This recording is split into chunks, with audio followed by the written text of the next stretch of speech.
சென்னையில் பிறந்த பிறகு அந்த குழந்தை அவர் குளித்தால் போலே ஷவரில் 2 மணி நேரம் குளித்தால் மீண்டும் ராமநாதபுரத்துக்கு போகும். இல்லை என்றால் முற்பிறவியில் நல்ல கர்மாக்களை செய்திருந்தால் அந்த தனக்கு இருக்கக்கூடிய தண்ணியின் தன்மையை புரிந்து ஷவரில் குளித்து தண்ணியை வீணாக்க வேண்டாம் என்ற ஒரு பக்கெட்டில் குளித்தால் அந்த குழந்தை மிகப்பெரிய எலான் மாஸ்காக மாறும். Wow, super sir. அதாவது என் வீட்டு பக்கத்தில் ஒயின் ஷாப் இருக்குது, ஆனால் நான் குடிக்க மாட்டேன். நான் ஒயின் ஷாப்பில் வேலை செய்கிறேன், பாட்டில் எடுத்து கொடுப்பேன், ஆனால் நான் குடிக்க மாட்டேன்.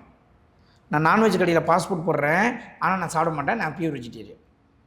தவறுகள் செய்யக்கூடிய சூழ்நிலையை இயற்கை உனக்கு ஏற்படுத்தினாலும் அதிலிருந்து நீ தெளிவாக வெளியே இருந்தால் நீ ஜெயிக்கலாம், வெற்றி பெற பிறந்து உள்ளாய்.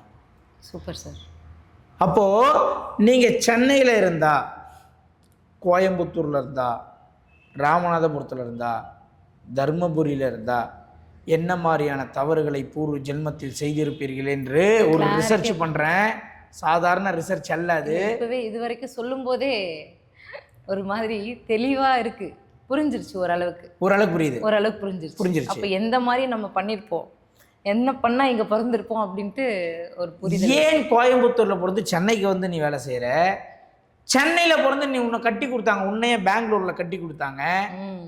எல்லாத்தையும் ரிசர்ச் செய்து கொண்டிருக்கிறேன். அதில் கிடைத்த பல அரிய தகவல்கள்லாம் சொன்னேன்னா இன்றைக்கி நைட்டு ஃபுல்லாக நிறைய பேருக்கு தூக்கம் வராது. ஓகே, நான் சொல்கிறேன், இந்த மாதிரி தான் மேடம் நான் வாஸ்து ரிசர்ச் பண்ணின்னு இருக்கிறேன். நீங்கள் கேட்ட ஒரு கேள்விக்கு ஒரு விளக்கத்தை சொல்லிக்கிறேன். என்ன பண்ணுறீங்கன்ட்டு இனிமேல் யாருமே கேட்க மாட்டாங்கன்னு நினைக்கிறேன். ஏன்னா இவ்வளோ ரிசர்ச் பண்ணுறதுக்கு இன்னும் போதாதுன்னு நினைக்கிறேன் சார் டைம் ஆக்சுவலாக.